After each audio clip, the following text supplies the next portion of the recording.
Nuestra América en Palabras, entrevistas para comprender la guerra y construir la paz. Y cerramos nuestro ciclo de entrevistas en el Congreso colombiano con el senador Robert Daza, líder campesino, miembro del Coordinador Nacional Agrario y del Congreso de los Pueblos.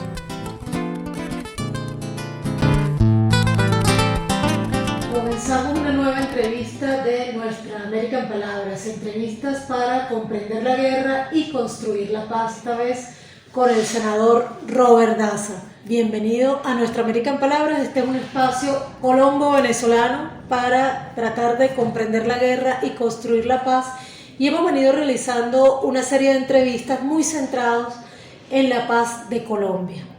Así que, bueno, ese será el tenor de nuestra entrevista el día de hoy. Muchas gracias por aceptar la invitación. Bueno, muchas gracias, María Fernanda. Un abrazo campesino de solidaridad, de hermandad entre estos pueblos hermanos, ¿no? Colombia y Venezuela. Yo estoy en la Comisión Sexta, que tiene varios asuntos, entre ellos el tema de educación, de cultura, de servicios públicos, el tema de comunicaciones, ¿no? Que yo creo que todos estos están en este momento en revisión para hacer las reformas necesarias, ¿no? Porque tenemos que cambiar este país. Hay una normatividad que nos tiene anclado a los poderes, nos tiene anclados a las mafias, y no permite que esa función pública que debe cumplir el Estado esté al servicio de los más necesitados y hasta ahora pues al servicio de las grandes élites y los poderes económicos. ¿Es usted realmente campesino? Realmente campesino. Yo nací en la cordillera occidental del departamento de Nariño. Vivo hace 35 años en el macizo colombiano, entre el departamento de Nariño y Cauca, en el municipio de San Pablo, y mi lugar de habitación es la vereda Alto Llano. 40 años más o menos ya de liderazgo campesino, ¿sí? Defendiendo los territorios, defendiendo el agua, la diversidad biológica, la agricultura amigable con el medio ambiente, y por supuesto pues los derechos que tienen que ver con el campesinado. Es en ese campo donde en los últimos años se ha sentido más la guerra. Nosotras siempre decimos en todas las entrevistas que damos que Colombia continúa siendo un país en guerra, y que quien dice que en Colombia no hay guerra o se está mintiendo a sí mismo o le está mintiendo al público. Pero más allá de esa valoración, yo quisiera preguntarle si usted está de acuerdo con eso. ¿Hay todavía un conflicto armado en Colombia? ¿Es Colombia un país en guerra? Bueno, primero voy a aprovechar para decirte que hay una tensión entre la periferia, entre la Colombia profunda y el centro. Se toman las decisiones acá sin consultar los contextos y las problemáticas de los territorios. Como campesinos nosotros hemos tenido que ser sujetos de políticas donde no nos han consultado. Mira que ni siquiera en el Acuerdo de La Habana fuimos consultados como campesinos, y hay un componente muy grande que tiene que ver con el campesinado.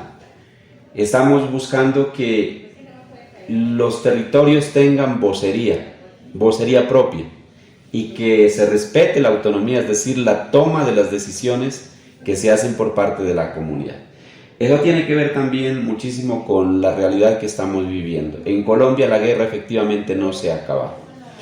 Con la desmovilización de las FARC, hay un reacomodo de los grupos armados en los territorios, porque hay intereses, ¿no?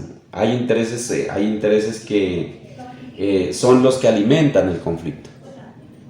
Por lo general, bueno, el gobierno ha dicho que el narcotráfico es la gasolina, es el combustible del conflicto en Colombia. Pero más allá del narcotráfico hay otros factores, por ejemplo, que tienen que ver con las economías, ¿no? Las minerías ilegales, por ejemplo, pero las legales también. Las transnacionales han llegado al país y han financiado grupos paramilitares en los territorios. De hecho, la guerra en Colombia del paramilitarismo hacia el campesinado se justificó porque había presencia de grupos guerrilleros en los territorios. Pero si vamos a hacer una revisión del mapa donde se asentó el paramilitarismo, en un porcentaje mayoritario, en las zonas de asentamiento paramilitar no había guerrilla, pero sí habían proyectos de grandes transnacionales, proyectos de extractivismo, proyectos de inversión de agronegocios, por ejemplo, como este de la palma aceitera, ¿sí? O a palma africana, como le llamaban anteriormente. Proyectos de grandes represas, por ejemplo, como Hidroituango. Entonces, mira que venden una falacia diciendo que fueron los ganaderos que se armaron para defenderse de las guerrillas. Puede tener algún mínimo de razón, pero la realidad es que el paramilitarismo se organizó para expulsar a los campesinos que éramos dueños de los territorios, para implantar megaproyectos extractivistas, o bueno, de otra índole, y nosotros como víctimas hasta ahora no hemos sido reparados ni tenidos en cuenta. Se sigue todavía con el conflicto. Hay en Colombia, todavía en los territorios, grupos armados que regulan la vida, que obligan al campesinado, por ejemplo, a sembrar coca, que obligan al campesinado a desarrollar pues una vida social bajo las normas que le imponen esos grupos armados. Siendo así, ¿usted considera que es urgente la búsqueda de la paz para Colombia? ¿Qué le parece esa propuesta del gobierno actual de paz total? Bueno, para nosotros como comunidades campesinas, la paz es un derecho. No hemos podido disfrutar ese derecho a la paz.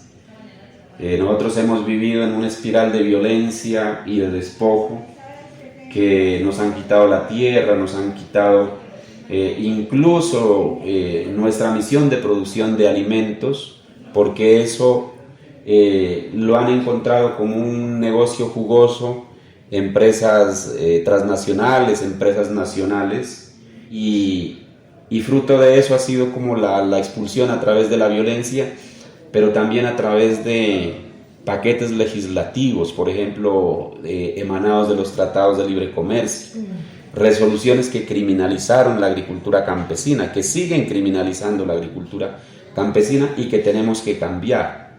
Entonces, nosotros decimos como campesinos, tenemos derecho a la paz, porque nosotros hemos demostrado en el país, hemos demostrado en el mundo, que somos quienes estamos cuidando el agua, quienes estamos garantizando la soberanía alimentaria, quienes estamos garantizando a través de nuestro arraigo y nuestra espiritualidad una cultura propia y auténtica como nación.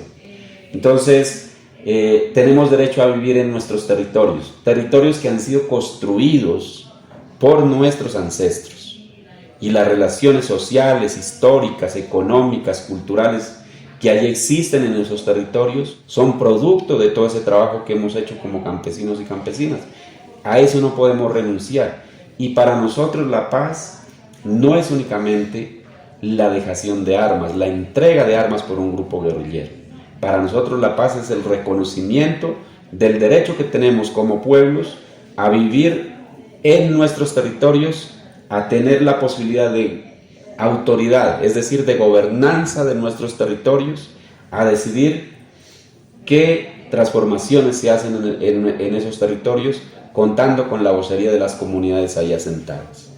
O sea que esa construcción histórica que usted plantea, llamada paz, es mucho más compleja de lo que se ha definido en el programa de gobierno como paz total, o este proceso de paz total puede ser una buena base para avanzar hacia esa construcción histórica. Me parece que es fundamental que en Colombia los grupos armados entren a este diálogo y entren a estos acuerdos con el gobierno nacional. Eso es una base fundamental para poder construir con tranquilidad el buen vivir, como decimos nosotros, en los territorios. tienen que, estos grupos armados que fungen como autoridad, digamos, que llegan como grupos de invasión y de ocupación a los territorios, le den la posibilidad y el derecho que tienen las comunidades a decidir libremente, ¿sí? Entonces, por eso es importante una negociación. En los territorios no pueden haber actores armados que obliguen a las comunidades, ¿sí?, a desarrollar sus propuestas de trabajo, que impongan a la comunidad. Esos grupos armados deben entrar en un acuerdo con el gobierno nacional para que luego como comunidades nosotros podamos de manera autónoma y en concertación también con los gobiernos poder proyectar nuestro desarrollo y nuestro bienestar. ¿Está usted de acuerdo con que es muy importante cumplir los acuerdos firmados en el 2016 entre el Estado colombiano y las FARC-EP, correcto? Por supuesto. Pero la pregunta entonces sería si el cumplimiento del punto 1 de ese acuerdo bastará para cumplir con las aspiraciones del campesinado colombiano. Bueno, mire, el cumplimiento de los acuerdos de La Habana tiene que darse, pero el acuerdo de La Habana no cubre ni geográfica ni tampoco socialmente el universo que hay en Colombia, y obviamente entonces solamente quedarán cubiertos creo que yo un 25% de la población que estamos en un contexto de conflicto y estamos en un contexto de negación de derechos que tenemos como ciudadanos y en particular como comunidad campesina. Entonces hay propuestas, por ejemplo, como el pliego de la Cumbre Agraria Campesina Étnica y Popular, que fue una plataforma también de articulación campesina, indígena y afrodescendiente, que estableció una mesa de negociación con el gobierno de Juan Manuel Santos. Ese pliego, por ejemplo, es un pliego que supera los acuerdos de La Habana. Las aspiraciones del campesinado superan los acuerdos de La Habana. Sí, para nosotros, por ejemplo, debe haber una reforma agraria, que es más allá de la reforma rural integral. No únicamente debe establecerse en los 168 municipios, creo que son los municipios PEDET, donde se hacen programas de inversión para la población campesina. En los más de 840 municipios que son municipios de sexta categoría, que son municipios mayormente rurales, debe haber inversión. Entonces nosotros tenemos que llegar a un momento donde hayan esos acuerdos con estos grupos armados, pero tiene que haber también un acuerdo entre el gobierno del Estado colombiano con las comunidades campesinas para resolver de manera integral y a nivel nacional las problemáticas que pues históricamente se nos han negado resolver. Además, usted señaló que no habían sido invitados representantes del sector campesino a los acuerdos de La Habana en el 2016, digamos, ¿no participaron activamente ahí? Bueno, se participó de manera intermediaria. Ya. Seguramente algunas organizaciones estarían en La Habana, otras estuvimos en unos foros que se hicieron como escenarios de presentación de propuestas, pero a nosotros como voceros del campesinado no nos consta que eso se lo tuvo en cuenta. Y claro, luego ya, cuando se publica el acuerdo, nosotros corroboramos que la mayoría de propuestas que nosotros colocamos allí no fueron tenidas en cuenta. Por ejemplo, esta demanda histórica que tenemos como campesinados de que seamos reconocidos como sujetos de derecho, no están allí en La Habana. La territorialidad campesina, solamente se reconoce una sola territorialidad, que son las zonas de reserva campesina. Y aquí en Colombia están los territorios campesinos agroalimentarios, los playones comunales, las sabanas comunales, que son formas de gobernabilidad de los territorios del campesinado en diferentes zonas y regiones del país. Eso no está allí. No está allí, por ejemplo, un enfoque de agricultura basado en agroecología que en muchísimas regiones del país ya se vienen expresando a través de los mercados campesinos y se vienen expresando a través de redes de familias y de organizaciones campesinas agroecológicas que pues, o sea, demandan atención también por parte del Estado, no están allí, hay que resolver eso. Y tampoco está la propuesta que se tiene ya en muchísimos territorios, que es como campesinos nosotros tenemos derecho a una territorialidad, es decir, a que se reconozcan los territorios campesinos en sus diferentes expresiones, bueno, de territorialidad, puede ser zonas de reserva campesina, territorios campesinos agroalimentarios, como autoridad y como expresiones de gobernanza en los territorios. Eso, por ejemplo, nos toca de avanzar muchísimo, no está en el Acuerdo de La Habana. Eso tiene que ser producto ya de una, bueno, si se quiere, negociación o acuerdos con los gobiernos, que con este gobierno del presidente Gustavo Petro, de la vicepresidenta Francia Márquez, y ojalá con los gobiernos democráticos que pueden venir en el futuro. Y aspiraría a que también se incluya en esos diálogos que están iniciando con el ELN y probablemente también con la Segunda Marquetalia.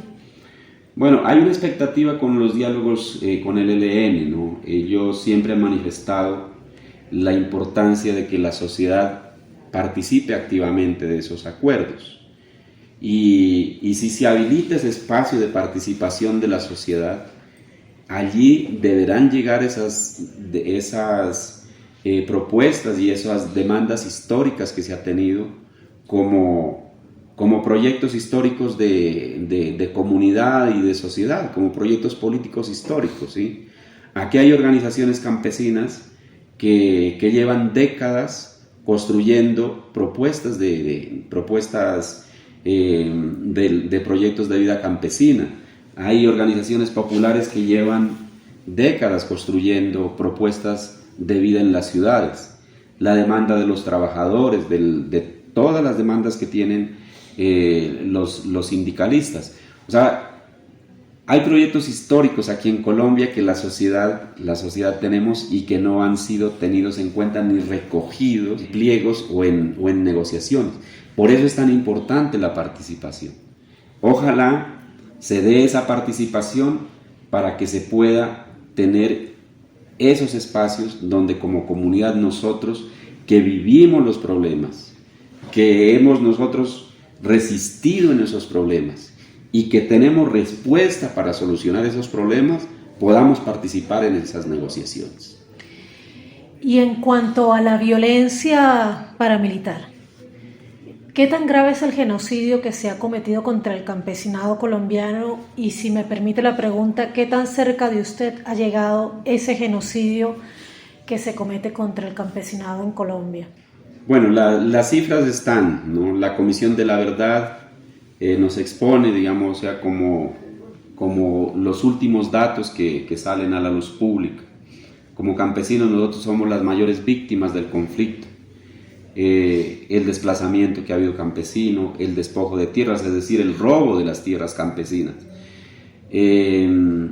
Bueno, la judicialización que se hizo de nuestros jóvenes campesinos principalmente, ¿no? O sea, cuando se los disfrazaba y se los perseguía, ¿no? Incluso los falsos positivos, ¿no? que aparecen, la mayoría somos campesinos y campesinas. La amenaza, ¿no? permanente, el constreñimiento, digamos, es decir, el no poder actuar con libertad en sus territorios. O sea, todo eso es el genocidio y la victimización que se hizo en este conflicto del campesinado, principalmente del paramilitarismo. El paramilitarismo ha llegado prácticamente a lo largo y ancho del país. Yo vengo del sur de Colombia, allá el paramilitarismo llegó en el 2002, y producto de la presencia de ese paramilitarismo del bloque Calima y del bloque Libertadores del Sur, que fue el que intervino para el sur del Cauca y el departamento de Nariño, llegó persiguiendo a los líderes campesinos y de organizaciones sociales. Yo vivo en el municipio de San Pablo y nos tocó de salir por lo menos 6 años.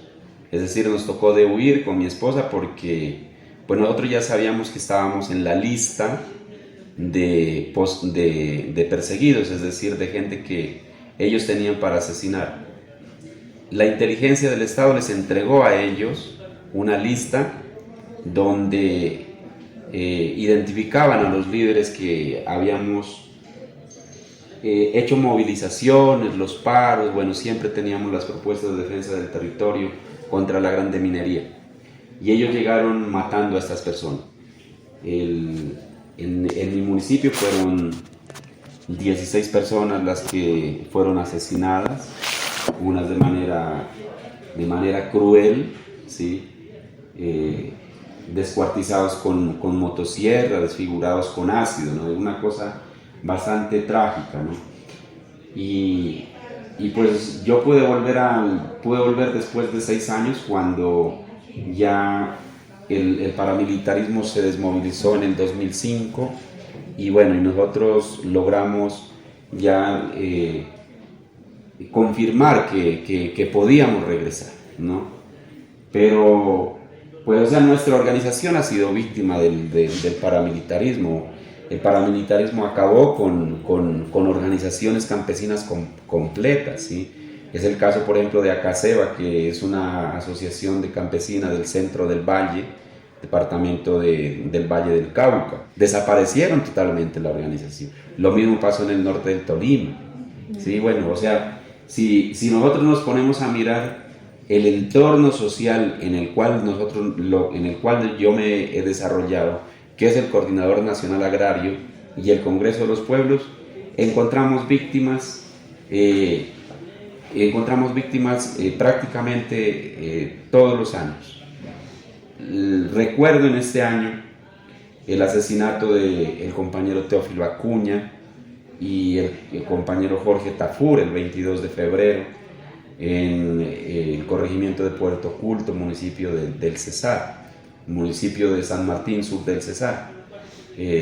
Estuvimos con los compañeros allá en los procesos de recuperación de tierras que habían sido despojadas por los paramilitares a las familias campesinas.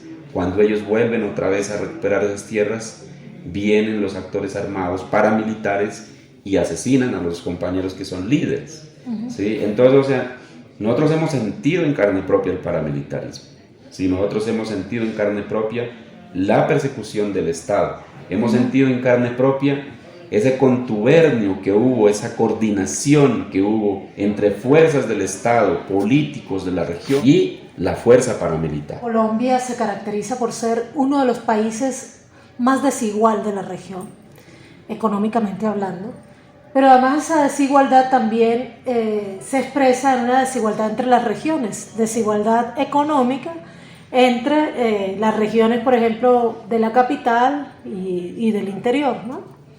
Además, una concentración de la tierra que también compite con otros países donde la concentración de la tierra es muy alta en nuestra América, pero que se ocupan los primeros lugares. ¿Cree usted que es condición sine qua non una reforma agraria en Colombia que redistribuya la tierra, pero que además dé recursos al campesinado para la siembra, para poder hablar de paz en Colombia? ¿O es posible hablar de paz en Colombia sin una reforma agraria de por medio? Bueno, la desigualdad es una decisión política de las élites nacionales. Se pensaron polos de desarrollo en el centro del país y en algunos lugares, por ejemplo, como el Valle del Cauca, como Antioquia. Y alrededor de eso ha girado toda la inversión del Estado. Es decir, las periferias, como decimos nosotros, el Chocó biogeográfico, parte de la costa atlántica, bueno, frontera con Venezuela, no hemos tenido las mismas oportunidades de inversión en cuanto a infraestructura, por ejemplo. Si la conexión vial es pésima en estas periferias. Y si nosotros nos vamos también a analizar necesidades básicas insatisfechas, la conexión hacia agua potable, acueductos y alcantarillado, energía eléctrica, es pésima. Es muy diferente de las condiciones que tienen regiones, por ejemplo, como la zona cafetera, el Valle del Cauca, el altiplano cundiboyacense. Eso es una decisión política, ¿sí? Igualmente también lo encontramos nosotros en la concentración de la riqueza. Los índices Gini, no únicamente de la tierra, sino también de los grandes capitales, pues están las cifras, ¿no? Sí es necesario, es fundamental una reforma agraria, imprescindible una reforma agraria para que haya paz en Colombia. Además, la reforma agraria, más allá de la paz, es necesaria para la sostenibilidad del país. Nosotros estamos en un momento donde el cambio climático ya está actuando y los únicos que somos capaces de garantizar la comida y de garantizar el agua somos las comunidades, las familias campesinas. Y si nosotros no tenemos la tierra, seguramente el país tendrá que depender de la importación de alimentos. Una situación en riesgo bastante complicada y bastante crítica, ¿sí? Porque aquí en Colombia nos sometieron a este régimen de tratados de libre comercio y hoy estamos sufriendo las consecuencias de la importación, por lo menos de casi el 100% de cereales que consumimos en Colombia. Desmantelaron la producción de cereales y hoy uno de los factores de encarecimiento de la vida aquí en Colombia, de la inflación en Colombia, son los altos costos de los alimentos. Nosotros éramos autosuficientes en la producción de cereales. Incluso tenemos la capacidad de producir para la exportación. Pero las decisiones políticas, nos llevaron a esta situación de inseguridad que tenemos en este momento. Y eso tiene que ver con la reforma agraria. La reforma agraria tiene que devolverle esas tierras que le robaron al campesinado, que según los estudios son por el orden de 10 millones de hectáreas, ¿sí? 10 millones de hectáreas. Hoy los campesinos, que somos una población de 14 millones de campesinos, de los cuales todavía 8 millones y medio más o menos estamos en el campo, las otras están viviendo como desplazados en las ciudades. Necesitamos esa tierra para trabajar, porque hoy nosotros no alcanzamos a tener más allá de 1,5 millones de hectáreas, cuando por ejemplo los ganaderos tienen 35 millones de hectáreas, por ejemplo. Los empresarios tienen alrededor de 7 millones de hectáreas, un poco más, ¿sí? Y nosotros seguimos sustentando la alimentación. Más del 50% de la alimentación que se consume en Colombia viene de esos pequeños predios de familias campesinas. Entonces, aquí en Colombia, la necesidad de la reforma agraria para que haya seguridad y para que haya soberanía alimentaria es urgente y necesaria. Eso tiene que ser parte de la base que sustente un proceso de paz en nuestro país.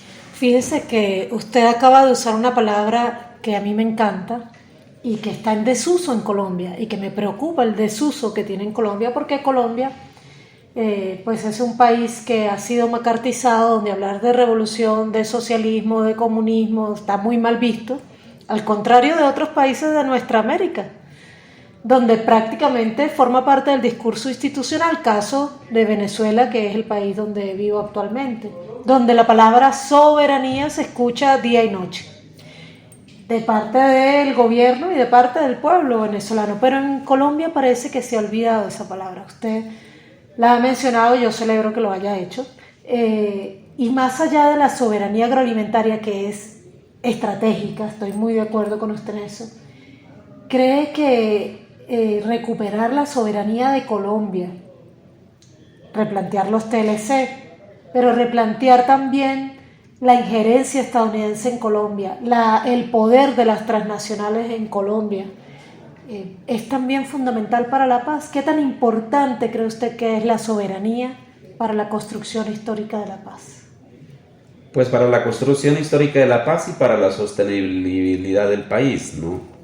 Porque a partir de la década del 90, cuando empieza a entrar digamos ya en forma este modelo neoliberal globalizante, se empieza a desmantelar toda la institucionalidad pública y a entregársela a las empresas nacionales y empresas transnacionales.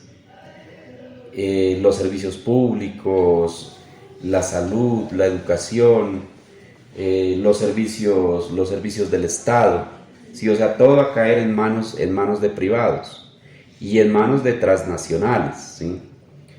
Y nosotros nos hemos dado cuenta a lo largo de estos 30 años que el discurso que nos vendieron, que era un discurso de que lo privado era lo eficiente, lo privado era lo transparente, no ha sido tan cierto. Ha sido una mentira. Porque hoy empresas privadas están incursos en escándalos de corrupción. Y esas empresas privadas que supuestamente iban a prestar los servicios públicos en mejor calidad que las empresas públicas y las empresas del Estado, pues no están prestando ese servicio. Mire que hoy en la prestación de los servicios de salud, como lo llaman, ¿sí? O sea, la salud es un derecho, o sea, la salud no es un servicio. La gente se muere en las puertas de los hospitales. La gente llora en las puertas de los hospitales que las atiendan. No los pueden atender, ¿por qué? Porque las empresas prestadoras de salud se quedan con la plata que el Estado les gira y no pagan a esos hospitales y esas clínicas para que presten ese servicio. Entonces, mire, ese tema de la soberanía es fundamental. Aquí tenemos que recuperar la soberanía. Tenemos que volver, e incluso ir más allá, que como Estado nosotros somos los responsables de brindarle unas condiciones de bienestar a nuestra gente y no podemos delegar nosotros eso en manos privadas.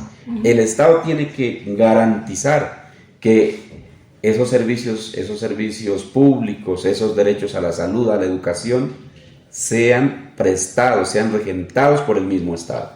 Hace varios años hemos venido acompañando la denuncia de la presencia de militares estadounidenses en Colombia, particularmente en las zonas como el Catatumbo, Arauca, en los últimos tiempos, donde llegó la brigada procedente de Afganistán. Pero también hemos acompañado a lo largo de los años denuncias de cómo las transnacionales, usted lo mencionó antes, han financiado grupos paramilitares para que desocupen esos territorios, ya, para que asesinen campesinos y campesinas y para que les desplacen también de los territorios que les interesan, para que asesinen a los sindicalistas y las sindicalistas, etc. Y también hemos acompañado denuncias de corporaciones militares privadas y de seguridad que custodian esas empresas transnacionales y que se han involucrado en masacres como la masacre de Santo Domingo, por ejemplo, donde resultó involucrada una contratista militar estadounidense. Ese tipo de injerencia tan directa, ¿se ve todavía en el campo colombiano o es algo ya superado? No, todavía, o sea, en los cuarteles, por ejemplo, como el Caquetá, en Tumaco, en la costa nariñense, por ejemplo, todavía hay militares norteamericanos como asesores, ¿no? Y como instructores de cursos, pues, ¿no? de entrenamiento y adiestramiento militar.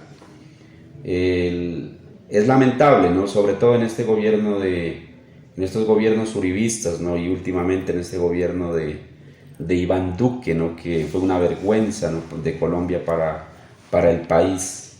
El gobierno de Iván Duque fue un fracaso porque él fincó sus esperanzas, digamos su gestión como presidente, en tumbar al gobierno de Maduro.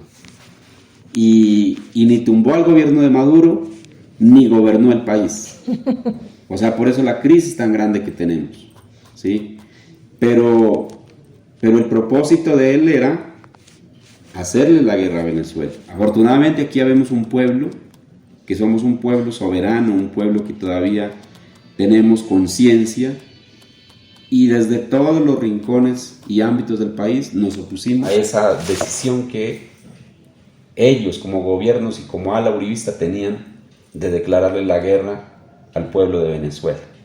¿Sí? Y no lo pudieron hacer abiertamente, entonces lo hicieron a través de los grupos paramilitares, de las bandas criminales, que yo creo que eso ustedes lo conocen, cómo funcionan en la frontera. Todavía hay, aquí en este país hay presencia de efectivos militares gringos. ¿Y las contratistas militares privadas que protegen esas transnacionales continúan afectando a los colombianos y colombianas en zonas rurales o ya eso no es tan visible? Bueno, en este momento, hay dos factores, ¿no? Hubo un factor donde nosotros como campesinos, como pueblo, perdimos nosotros el miedo y hemos desarrollado nosotros una labor de denuncia a costa de nuestra vida y de nuestra propia seguridad, de la presencia de estas empresas y de estos efectivos, ¿no?, en nuestros territorios. Y hoy ya como gobierno de pacto histórico, cabeza de Gustavo Petro y de Francia Márquez, tenemos nosotros más confianza para hacer la denuncia y esperamos nosotros a que en este gobierno ellos se vayan de este país, porque nosotros aquí tenemos la capacidad de autogobernarnos, nosotros somos soberanos, no necesitamos nosotros menos de asesores militares extranjeros, que como lo sabemos a través de la historia, ellos fueron quienes vinieron a colocar ese concepto, ¿no?, del enemigo interno, y por eso nuestras fuerzas militares se voltearon contra su propio pueblo, ¿no?, y desarrollaron una guerra contra su propio pueblo, defendiendo intereses de unas élites y defendiendo intereses de unas empresas transnacionales. Como esta entrevista la ve mucha gente fuera de Colombia, quisiera pedirle si nos pudiera explicar qué es y cómo y por qué nacen las guardias campesinas. Bueno, las guardias campesinas son una forma de autoprotección de las comunidades campesinas en los territorios. Si bien Colombia tiene la mayor fuerza militar de América Latina, de manera comparativa, digamos, a población y a recursos y a territorio, esta fuerza de policía principalmente y de ejército no está en función de garantizarle la seguridad y de defender la gente en los territorios. Antes, por el contrario, nosotros lo que hemos denunciado es que trabajan en alianza con grupos de narcotraficantes y antes, y hasta ahora, cuando ya se empieza a reeditar nuevamente el paramilitarismo con ellos. Entonces la única forma de protección y de cuidado de nuestros territorios, de las comunidades, de la gente, de nuestros bienes comunes en el territorio ha sido a través de las guardias indígenas que se instalaron, digamos, como comienzo de esta forma de autoprotección, de las guardias cimarronas, que son las guardias afros, y las guardias campesinas, que en este momento empiezan a tener un desarrollo y un sentido como única forma de garantizar la vida y la protección en los territorios campesinos. Esta idea de la construcción histórica de la paz de Colombia, tal como usted muy bien lo comprende y lo ha planteado, es una construcción bastante compleja. Colombia evidentemente no va a poder sola. ¿Qué tan importante cree usted que es el papel de Cuba y Venezuela? ¿Qué tan importante es que hoy esté el presidente Petro dialogando con el presidente Nicolás Maduro en Caracas? ¿Qué tan importante es que se siga exigiendo que se retire a Cuba de esa lista de países patrocinadores del terrorismo a la que fue a dar por petición del entonces gobierno de Iván Duque? En resumen, ¿qué tan importantes son Cuba y Venezuela para la construcción de la paz en Colombia? Bueno, no únicamente eso, a mí me parece que han sido fundamentales, ¿no? El pueblo cubano, a pesar de la situación tan crítica, ¿no?, de aislamiento, y de persecución, todo ese amor, toda esa solidaridad, ¿no?, que ha mostrado con el pueblo colombiano al ofrecer su territorio, al ofrecer todo lo poco que tiene al servicio de construir una paz en Colombia. Prácticamente la paz con la FARC, el acuerdo de paz con la FARC se hace en Cuba. De igual manera también recordamos desde el comandante Hugo Chávez, ¿no?, que también fue una persona que le dedicó su vida a la construcción de la paz. Y ahora pues todo este ofrecimiento que ha hecho el presidente Nicolás Maduro, ¿no? Y ha puesto al servicio todo este proyecto de gobierno bolivariano al servicio de la paz en Colombia. Me parece que hoy, cuando tenemos nosotros un presidente que está convencido y tiene una verdadera voluntad de hacer la paz, no por desactivar unos grupos armados que amenazan, digamos, la seguridad del país, sino por construir una situación que garantice los derechos, porque la paz es la garantía de los derechos. La paz es la posibilidad de que la gente que no hemos tenido, nosotros un gobierno que nos ha resuelto los problemas, se los pueda resolver. Y por eso nosotros vemos con ojos de esperanza ese encuentro del día de hoy entre el gobierno de Gustavo Petro y de Nicolás Maduro. No es únicamente el tema de la paz, sino toda la complejidad que existe en la frontera colombo-venezolana. Se necesita hacer una intervención sincera, como yo lo creo que la hace nuestro presidente Gustavo Petro, para desactivar todas esas mafias, para desactivar toda esa corrupción que existe en la frontera y que no permite que las comunidades asentadas y las comunidades que transitan por allí puedan tener oportunidades de bienestar. Si se logra recuperar esa frontera y se logra que esa frontera se ponga al servicio de la gente, es un escenario de paz que se construye.